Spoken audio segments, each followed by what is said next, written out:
মাননীয় সাবেক যোগাযোগ প্রতিমন্ত্রী বিএনপির অন্যতম স্থায়ী কমিটির সদস্য জনাব আলহাজ সালাউদ্দিন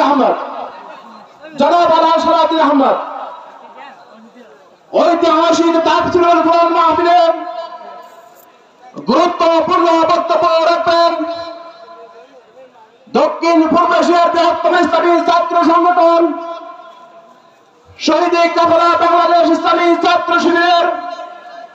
সাবেক কেন্দ্রীয় সভাপতি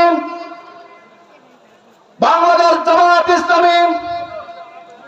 ঢাকা মহানগর দক্ষিণের সংগ্রামী সেক্রেটারি জনাব ডক্টর শফিকুল ইসলাম মাসুদ